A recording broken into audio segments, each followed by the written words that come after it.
En esta oportunidad contamos con la presencia del doctor Edwin Remolina, experto en accidentología forense aquí en la Universidad Metropolitana de Educación, Ciencia y Tecnología. Bienvenido, doctor. Vamos a empezar este tema definiendo un poco qué es accidentología.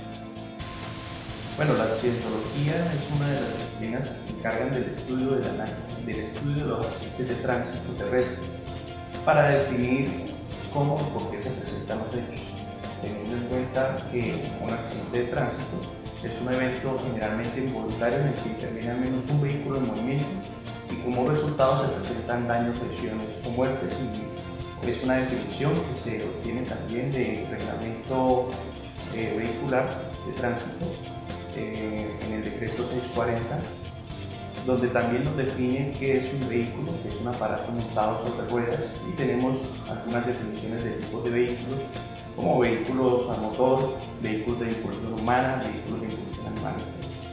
Bien, ¿hay algún tipo de clasificación para los accidentes? Depende del impacto. Entonces tenemos nosotros colisiones cuando es el encuentro de más de un vehículo en movimiento.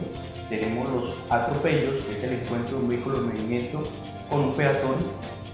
Volcamiento, cuando las llantas de un vehículo dejan de estar en contacto con la superficie de la vía.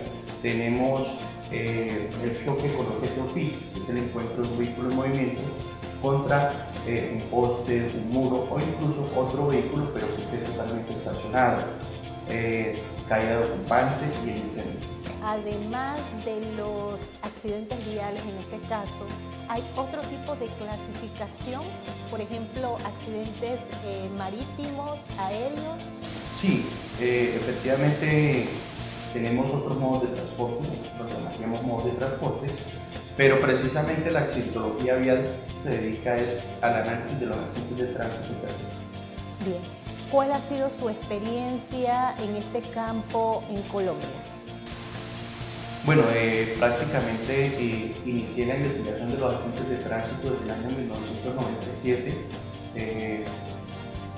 Posteriormente, cuando conocí a los casos como policía de tránsito, que prácticamente duré 20 años en la institución de la Policía Nacional, de los cuales desde 1997 hasta el año 2000, a finales del año 2004, estuve haciendo investigación en Bogotá, inspecciones técnicas a cada vez como jefe del grupo de criminalística de tránsito de Bogotá, jefe del grupo de investigación de accidentes, y de ahí seguí mi carrera como docente y apoyando operativamente a la Policía de Carreteras a nivel nacional en Colombia, haciendo investigaciones de accidentes de tránsito y como docente en el tema de topografía judicial, de policía judicial, de planimetría aplicada, seguridad vial, entre otros.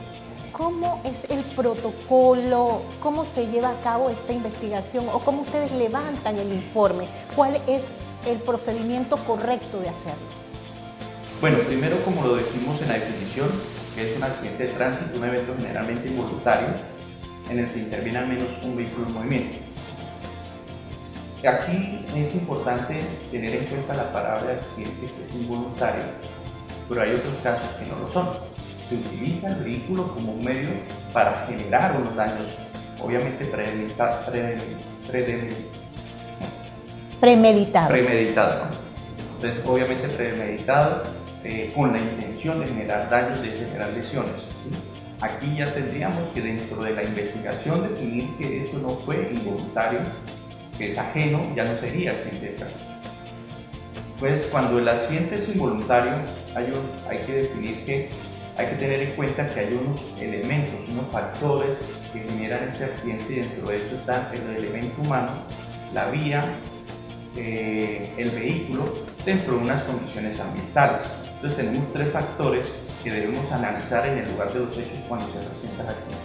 Una vez presentado el accidente, el policía de tránsito, y más en la investigación, debe observar el entorno, debe primero verificar si hay personas lesionadas, prestar los primeros auxilios, ¿sí? Luego de que sea trasladada la víctima al centro hospitalario, proceder con la protección del lugar de los hechos, aplicar todos los procedimientos de policía judicial como el protocolo de criminalística, ¿no? Estos procedimientos de policía judicial: acordonar el lugar de los hechos, hacer una fijación planimétrica, una fijación fotográfica, una fijación descriptiva y elaborar los diferentes informes. Este paso es esencial para la reconstrucción del accidente. Nosotros le llamamos investigación del accidente a ese procesamiento del lugar de los hechos, de analizar la posición final de los elementos materia de prueba, fijarlas fotográfica y planimétricamente, para después hacer un análisis dentro de la reconstrucción. Ese sería el perito. Eso sería el perito. Ajá. Sí, entonces tenemos esas dos partes. Aunque si el investigador está en el lugar de los hechos, piensa como perito, va a poder realizar prácticamente una reconstrucción. La mejor reconstrucción del accidente se puede hacer en el lugar de los hechos, porque tiene todos los elementos materiales. ¿Qué faltaría en nuestros países entonces? Dar más docencia al personal de criminalística, de accidentología, para que puedan hacer ese peritaje mucho antes que llegue a una reconstrucción. Sí, digamos que hay que tener una constante capacitación, estar avanzando los conocimientos. Realmente cada vez vamos a observar que nos hace falta conocer más a fondo lo que es física, planimetría. Digamos que la accidentología vial se basa en otras disciplinas, y esas otras disciplinas nos ayudan a hacer la investigación y la reconstrucción. Entonces estamos hablando de la topografía, de la física aplicada, matemáticas, estamos hablando del procedimiento de criminalística, lo que es la protección, o bueno, el procedimiento de policía judicial. Y realmente tenemos que estar en constante capacitación. Me imagino que ustedes utilizan algún tipo de medidas para verificar la velocidad y el impacto. ¿Nos puede explicar un poquito acerca de eso? Sí, entonces, como les decía, es muy importante el trabajo de campo. A partir del trabajo de campo se hacen las reconstrucciones de los accidentes para determinar cómo y por qué se presentó el accidente, ¿sí?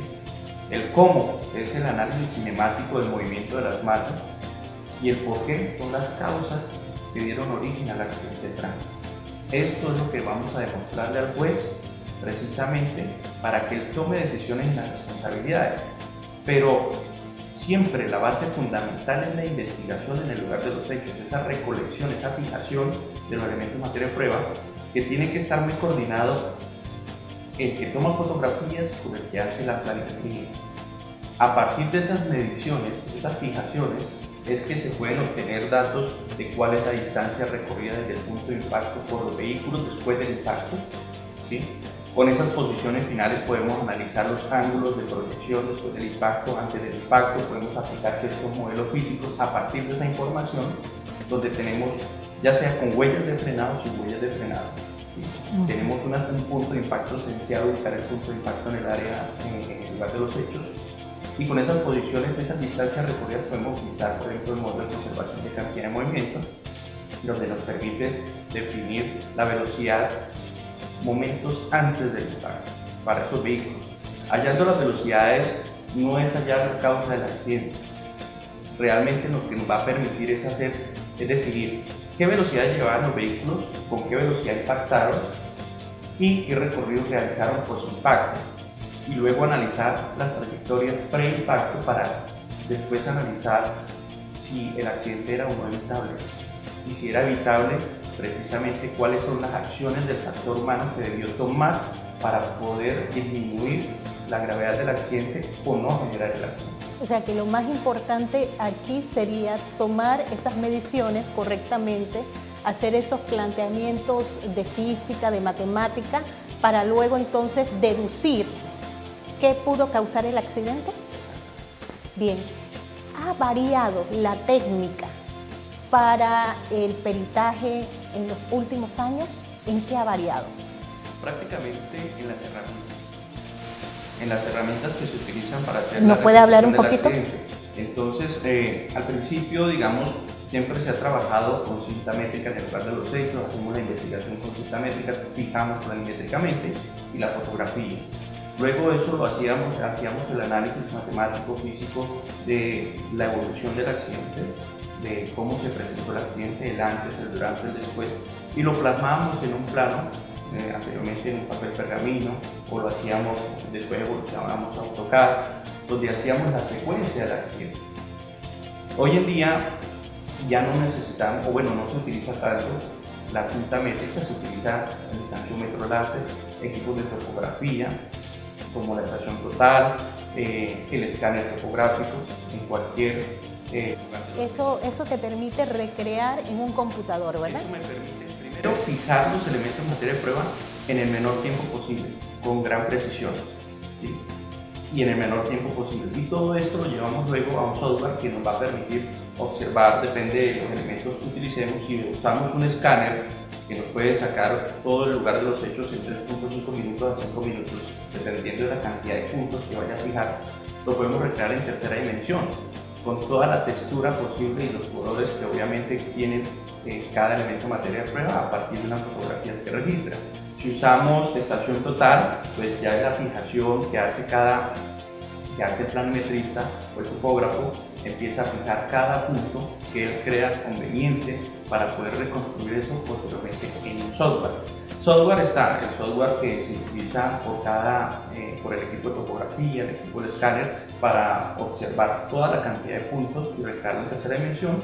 Y están los software que se utilizan ahora, que ya no vamos a usar ese papel pergamino o no necesariamente AutoCAD, sino software especializados en forense para poder recrear toda la escena del crimen. En el caso de los accidentes de tránsito, todo el lugar de los hechos lo recreamos en tercera dimensión, y dentro de ese mismo software vamos a empezar a trabajar a escala 1:1. Estamos diciendo que estamos trabajando como si estuviéramos en el mismo lugar de los hechos, y tomamos todas las medidas que nos faltaron. Una vez recreado el lugar de los hechos, tomamos las medidas que nos hayan faltado y empezamos a ubicar el punto de impacto, la posición relativa de los vehículos al momento de la colisión, o la posición relativa del vehículo y el peatón cuando las dos masas interactúan por primera vez. Analizamos las posiciones finales y las trayectorias pre-impacto, haciendo luego una recreación en tercera dimensión, una simulación del accidente en general, que eso es lo que llevamos posteriormente a presentarle al juez. Le llaman infografía forense, donde puede hacerle una exposición, una sustentación del caso con unas ayudas, proyectándole al juez todo el trabajo que se realizó, el paso a paso para llegar a las conclusiones. ¿Qué conclusiones? ¿Cómo se presentó el accidente? ¿Cómo interactuaron los vehículos, las masas al momento antes, durante y después del impacto? ¿Y cuáles son las causas del accidente y si el accidente era grave? Muy interesante lo que acaba de exponer, pero ante toda esa perspectiva y disyuntiva me gustaría saber qué es lo más importante que deben tener nuestros alumnos en cuenta al momento de hacer un tipo de reconstrucción. Lo más importante siempre va a ser el procesamiento del lugar de los hechos, pero para procesar bien el lugar de los hechos, para poder aplicar bien las ecuaciones, cuál es el modelo físico que voy a analizar, voy a utilizar para poder recrear el accidente de tránsito, para poder hablar de las velocidades, para poder hablar de la cinemática del accidente, siempre debemos estar en constante capacitación. Bien, doctor, ¿cuál es su último mensaje para la comunidad umesista? Bueno, hay que tener pasión por lo que hacemos, primero que todo. Y cuando hacemos un trabajo debemos hacerlo lo más profesionalmente posible. Los que van a trabajar el tema de la investigación criminal, si van a estar en el lugar de los hechos, la labor que estén realizando, lo hagan lo más profesional posible, porque de esto depende precisamente las responsabilidades que asignaron un juez a una parte o a la otra. Ya hablemos de víctima, victimario, en el caso de un accidente de tránsito. Estar en constante capacitación, siempre hay algo que aprender. Y todas las investigaciones, y especialmente en accidentes de tránsito, dependen mucho del factor humano. Por lo tanto, es importante conocer el reglamento de tránsito, aplicarlo, obviamente, conducir preventivamente, ¿sí? Tener en cuenta de que precisamente la velocidad no es la causa que genera los accidentes, pero la velocidad es lo que agrava el accidente, y la velocidad es lo que le va a permitir evitar un accidente. Si va a menor velocidad, necesita menor distancia para detenerse, menor distancia para reaccionar. Puede evitar un accidente y el accidente va a ser menos grave, pero si va a mayor velocidad va a necesitar mayor distancia para detenerse, mayor distancia para reaccionar y el accidente puede ser que no sea evitado y obviamente va a ser muy grave. Muchísimas gracias.